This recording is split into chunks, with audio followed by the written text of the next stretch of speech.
Good morning সবাইকে। আজ হলো 19 জুলাই, রবিবার। আজকের সকালের বিশেষ বিশেষ খবর হলো, সড়ক পথে উন্নয়নের গতি বাড়াতে চাইছে আসাম সরকার। সেই লক্ষ্যেই 17,235 কোটি টাকার 3টি বৃহৎ যোগাযোগ প্রকল্পের রূপরেখা সামনে আনলেন মুখ্যমন্ত্রী হিমন্ত বিশ্ব শর্মা।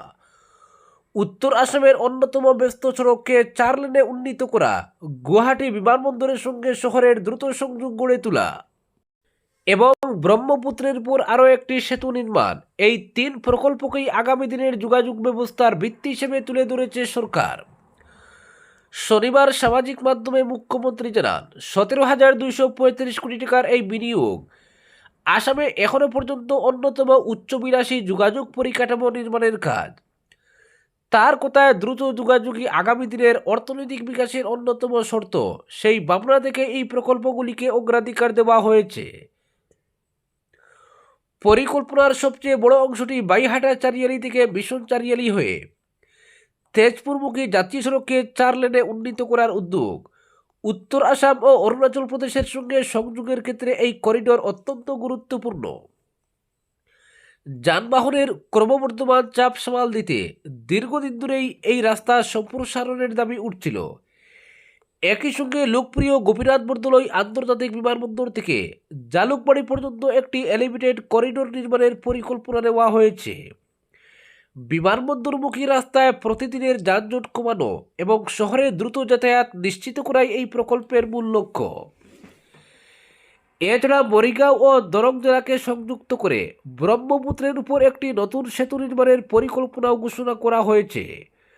নতুন সেতু বাস্তবায়িত হলে উত্তর ও দক্ষিণ আসামের মধ্যে বিকল্প যোগাযোগ ব্যবস্থা তৈরি হবে এবং বিদ্যমান সেতুগুলির উপর চাপও কমবে। মুখ্যমন্ত্রী বলেন, 17,235 কোটি টাকার পরিকল্পিত বিনিয়োগের মাধ্যমে আসামে এখনো পর্যন্ত অন্যতম বৃহত্তম যোগাযোগ পরিকাঠামো গড়ে তোলার উদ্যোগ নেওয়া হয়েছে। রাজ্যে গত কয়েক বছরে সড়ক ও সেতু নির্মাণে একাধিক বৃহৎ প্রকল্প হাতে নেওয়া হয়েছে। সেই ধারাবাহিকতায় নতুন এই পরিকল্পনাকে আরও এক ধাপ এগিয়ে যাওয়ার প্রচেষ্টা হিসেবেই দেখা হচ্ছে। অপরদিকে 2026 ফিফা বিশ্বকাপ ফাইনাল এখন সময়ের অপেক্ষা।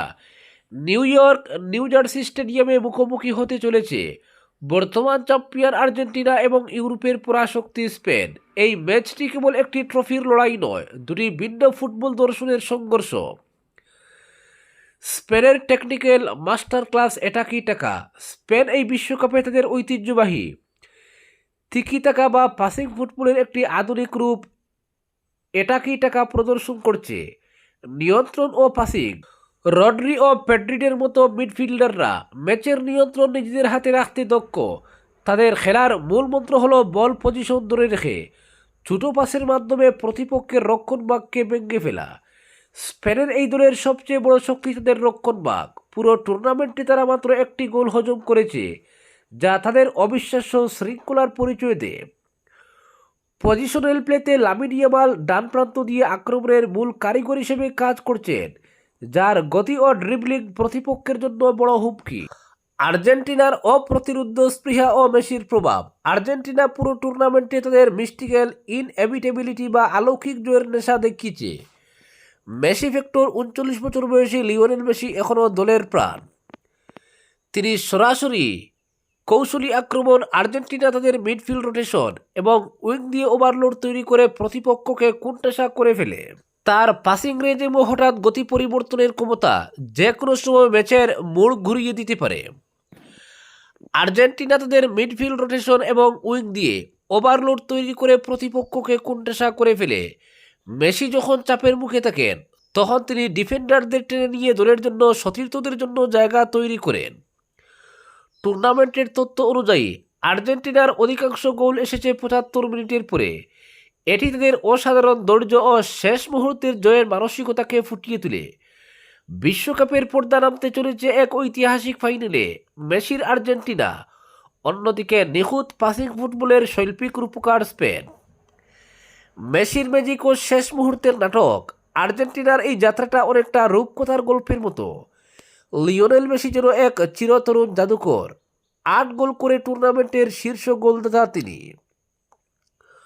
39 বছর বয়সী মেসি শুধু গোল করছেন না, তিনি পুরো দলের মস্তিষ্ক। তার মাঠের ভীষণ আর গোল করার ক্ষমতা আর্জেন্টিনাকে বারবার নিশ্চিত পরাজয় থেকে বাঁচিয়েছে। লাউতারো মার্টিনেজ এবং এনজো ফার্নান্ডেজ গুরুত্বপূর্ণ মুহূর্তে জ্বলে উঠছেন। আর্জেন্টিনা যখনই পিছিয়ে পড়ে, তখনই যেন তারা দ্বিগুণ শক্তিতে ফিরে আসে। রক্ষণভাগে কিছুটা দুর্বলতা লক্ষ্য করা গেছে, বিশেষ করে প্রতিপক্ষের দ্রুতগতির আক্রমণে তারা মাঝে মাঝে হিমশিম খাচ্ছে। তিকি-টাকা ও রক্ষণভাগের দুর্ভেদ্য প্রাচীর। স্পেন এবার খেলেছে অনেকটা আধুনিক এটাকি-টাকা ফুটবল। বল পায়ে রেখে নিয়ন্ত্রণ করা এবং মাঠের প্রতিটি ইঞ্চি দখল করে রাখা স্পেনের প্রধান অস্ত্র। লামিন ইয়ামাল তাদের দুর্দান্ত গতি ও স্কিলে প্রতিপক্ষের আক্রমণ ভাগকে নাস্তানাবুদ করে ছাড়ছেন। পুরো টুর্নামেন্টে স্পেন মাত্র একটি গোল খেয়েছে। তাদের রক্ষণভাগ এখন পাথরের মতো শক্ত। তাদের খেলার শৃঙ্খলা এবং ধৈর্যই তাদের এই বিশ্বকাপের ফাইনালে তুলে এনেছে। ম্যাচ কি অতিরিক্ত সময় গড়াবে? পরিসংখ্যান বলছে এই লড়াই হতে পারে চরম উত্তেজনাকর। স্পেনের রক্ষণভাগ ভাঙ্গা আর্জেন্টিনার জন্য চ্যালেঞ্জ হবে, আবার মেসির জাদুকরী মুহূর্ত টেকানো স্পেনের জন্য কঠিন হবে। অপরদিকে নিজের নির্বাচনী সমষ্টি লক্ষ্মীপুরে এসে দ্বিতীয়বারের মতো উন্নয়নমূলক কাজের খতিয়ান শুনলেন মন্ত্রী কৌশিক রায়। প্রতিটি প্রকল্পের বর্তমান অবস্থা ও ভবিষ্যৎ পরিকল্পনা খতিয়ে দেখার পাশাপাশি নির্ধারিত সময়সীমার মধ্যে গুণগত মান বজায় রেখে কাজ শেষ করার পর এদিন বিশেষ জোর দেন মন্ত্রী। দ্বিতীয়বার মন্ত্রিত্ব লাভের পর নিজের নির্বাচনী সমষ্টি লক্ষ্মীপুরে এদিন ছিল তার দ্বিতীয় প্রশাসনিক পর্যালোচনা সভা। শনিবার সকালে লক্ষ্মীপুর উন্নয়ন খণ্ডের আঞ্চলিক পঞ্চায়েত হলে মন্ত্রীর উপস্থিতিতে উচ্চ পর্যায়ের পর্যালোচনা সভায় লক্ষ্মীপুর বিধানসভার অন্তর্গত লক্ষ্মীপুর বিন্নাকান্দি এবং রাজাবাজার উন্নয়ন খণ্ডের অধীন বাস্তবায়িত ও প্রস্তাবিত বিভিন্ন সরকারি প্রকল্পের কাজের অগ্রগতি নিয়ে বিস্তারিত আলোচনা করা হয়। প্রতিটি প্রকল্পের বর্তমান অবস্থা ও ভবিষ্যৎ পরিকল্পনা খতিয়ে দেখার পাশাপাশি নির্ধারিত সময়সীমার মধ্যে গুণগত মান বজায় রেখে কাজ শেষ করার উপর বিশেষ জোর দেন মন্ত্রী কৌশিক রায়। পাশাপাশি গ্রাম উন্নয়নের স্বার্থে গৃহীত প্রকল্পগুলি যাতে সাধারণ মানুষের কাছে দ্রুত পৌঁছায়, সেই লক্ষ্যে সংশ্লিষ্ট আধিকারিকদের প্রয়োজনীয় পদক্ষেপ গ্রহণেরও নির্দেশ দেন তিনি। এদিনের পর্যালোচনা সভায় উপস্থিত ছিলেন কাছাড় জেলা পরিষদের সভাপতি কঙ্কন নারায়ণ শিকদার, জেলা পরিষদের মুখ্য কার্যবাহী আধিকারিক দরতি সুচিয়াং, সহকারী কমিশনার পীযূষ রাজ, জেলা পরিষদের সহ সভাপতি দেবজ্যোতি বাউরি। এদিকে সন্ধ্যায় লক্ষ্মীপুর বিজেপি কার্যালয়ে এক সভায়ও মিলিত হন তিনি। সভায় সাংগঠনিক ও বিভিন্ন বিষয়ে বার্তালাপ করেন কার্যকর্তাদের সঙ্গে। একই সঙ্গে সাধারণ মানুষের অভাব অভিযোগ ও সমস্যার কথাও শুনেন তিনি বলে দলীয় সূত্রে জানা গেছে।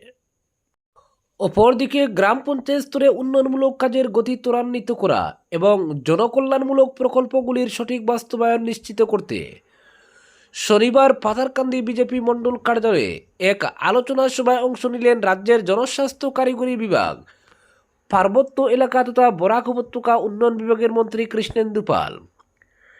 বৈঠকে মণ্ডলের অধীন বিভিন্ন গ্রাম পঞ্চায়েত সভাপতি, আঞ্চলিক পঞ্চায়েত সদস্য সহ গ্রুপ সদস্যরা অংশ নেন। বৈঠকে তৃণমূল স্তরের শাসন ব্যবস্থাকে আরও শক্তিশালী করার উপর গুরুত্ব আরোপ করা হয়। বক্তারা বলেন, সরকারের জনমুখী প্রকল্পগুলি যাতে সরাসরি সুবিধা প্রাপকদের কাছে পৌঁছায় এবং কোনো যোগ্য ব্যক্তি যাতে বঞ্চিত না হন তা নিশ্চিত করতে স্থানীয় জনপ্রতিনিধিদের সক্রিয় ভূমিকা পালন করতে হবে। এতে গ্রাম পঞ্চায়েত স্তরে নানা উন্নয়নমূলক কাজের অগ্রগতি, প্রধানমন্ত্রী আবাস যোজনা, জল জীবন মিশন, স্বচ্ছ ভারত মিশন সহ কেন্দ্র ও রাজ্য সরকারের বিভিন্ন প্রকল্পের দ্রুত রূপায়ণের উপর গুরুত্ব আরোপ করা হয়। মন্ত্রী কৃষ্ণেন্দু পাল বলেন, কেন্দ্রে নরেন্দ্র মোদী ও রাজ্যে ডক্টর হিমন্ত বিশ্ব শর্মার নেতৃত্বে সবকা সাথ সবকা বিকাশ মন্ত্রে দীক্ষিত হয়ে আমরা প্রতিটি গ্রামকে আত্মনির্ভর ও উন্নত করে তুলতে বদ্ধপরিকর। তিনি বলেন, একসঙ্গে আমাদের শক্তিশালী গ্রাম গড়ে তোলা এবং প্রতিটি নাগরিকের জন্য অন্তর্ভুক্তিমূলক উন্নয়ন নিশ্চিত করার শপথ নিতে হবে। বলেন, জনগণের অভাব অভিযোগ দ্রুত সমাধানে স্থানীয় প্রশাসন ও জনপ্রতিনিধিদের মধ্যে সমন্বয় বৃদ্ধি করে প্রকৃত সুবিধা প্রাপক চয়ন করতে হবে। পর্যালোচনা বৈঠকে উপস্থিত পাথারকান্দি ব্লকের বিভিন্ন গ্রাম পঞ্চায়েত সভাপতি, গ্রুপ সদস্যরা নিজ নিজ এলাকার গ্রামীণ সড়ক, বিশুদ্ধ পানীয় জল, বিদ্যুৎ, স্বাস্থ্য ও শিক্ষা সংক্রান্ত বিভিন্ন সমস্যার কথা তুলে ধরেন। পরে মন্ত্রী উত্থাপিত সমস্যাগুলি অগ্রাধিকারের ভিত্তিতে সমাধানের জন্য প্রয়োজনীয় পদক্ষেপ নেওয়ার আশ্বাস দেন। অপরদিকে কংগ্রেস পুলিশ ধস্তাধস্তি ও বিতণ্ডায় শনিবার উত্তপ্ত হয়ে উঠল অফিস পাড়া। কার্যত পুলিশের কঠোর মনোভাবের জন্য জেলা কংগ্রেসের কর্মসূচি অনেকটা বেস্তে যায়। পুলিশ প্রথম থেকেই কঠোর মনোভাব গ্রহণ করে শ্রীভূমি জেলার বেহাল রাস্তাঘাটের সংস্কার, দ্রব্যমূল্য বৃদ্ধি রোধ করা, বাংলা ভাষাকে অসম বিধানসভায় স্বীকৃতি দেওয়া, জেলায় স্বাস্থ্য পরিষেবার দুরবস্থা দূর করা ও বিশুদ্ধ পানীয় জল জনগণের ঘরে ঘরে পৌঁছানোর দাবিতে শনিবার এক মিছিল বের করে কংগ্রেস। এদিন দুপুর 12টার মধ্যে জেলা কংগ্রেস কার্যালয় ইন্দিরা ভবনে উপস্থিত হন জেলার বিভিন্ন স্থানের কংগ্রেস কর্মীরা। জেলা কংগ্রেস কার্যালয় থেকে শান্তিপূর্ণ মিছিল বের করে কংগ্রেসের জেলা নেতৃত্ব ও কর্মী সমর্থকরা ডিস্ট্রিক্ট কমিশনারের কার্যালয়ের সামনে এসে যখন ধর্নায় বসবেন, ঠিক তখন পুলিশ মাইকের অনুমতি নেই বলে সেটি বন্ধ করতে বলে। তখন জেলা কংগ্রেস সভাপতি তাপস পুরকায়স্থ জানান, অনুমতির জন্য আবেদন করার পরও দেওয়া হয়নি। পুলিশ এসে পাত্তা না দিয়ে মাইক বন্ধ করার নির্দেশ দেয়। এমন পরিস্থিতি বিবেচনায় মাইক বন্ধ করেই চলে কংগ্রেসের দাবির পক্ষে নানা স্লোগান। এদিন জেলা কংগ্রেসের তরফে দাবি পূরণে স্মারকপত্র পেশ করা হয়। জেলা আয়ুক্তের পক্ষে সদর সার্কেল অফিসার এসে স্মারকপত্র গ্রহণ করেন।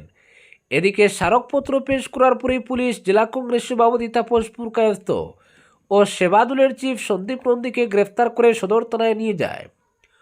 মূলত জেলা আয়ুক্তের অফিস সংলগ্ন রাজপথে পুলিশ এবং প্রতিবাদী নেতৃত্বের ধস্তাধস্তিতে উত্তেজনাপূর্ণ পরিস্থিতির দিকে মোড় নিয়ে প্রতিবাদী জেলা কংগ্রেস নেতারা সিনিয়র পুলিশ সুপারের কার্যালয়ের সামনে থাকা নিরাপত্তারক্ষীদের ব্যারিকেড উপেক্ষা করে ডিসি অফিসের দিকে ছুটে যেতে উদ্যত হলে পুলিশ ও নিরাপত্তা বাহিনী তাদের গতিরোধ করে। তখন পুলিশের সঙ্গে ধস্তাধস্তি ও খাকি উর্দি ধরে টানাটানির অভিযোগে জেলা কংগ্রেস সভাপতি তাপস পুরকায়স্থ এবং সেবাদলের চিফ সন্দীপ নন্দীকে আটক করা হয়। জেলা কংগ্রেস নেতারা অভিযোগ করে বলেন, বর্তমান সরকারের কার্যকালে শান্তিপূর্ণ গণতান্ত্রিক আন্দোলনে পুলিশ বাধার সৃষ্টি করছে। দুই কংগ্রেস নেতাকে থানায় নিয়ে যাওয়ার পর সেখানে ছুটে গিয়ে জেলা কংগ্রেস সভাপতি তাপস পুরকায়স্থ ও সন্দীপ নন্দীকে নিঃশর্ত মুক্তির দাবিতে সরব হন কংগ্রেস নেতৃত্ব। তারা বলেন, কংগ্রেসের শান্তিপূর্ণ কর্মসূচিতে পুলিশের উর্দি টানাটানি এবং ব্যারিকেড টপকানোর অভিযোগ সম্পূর্ণ ভিত্তিহীন।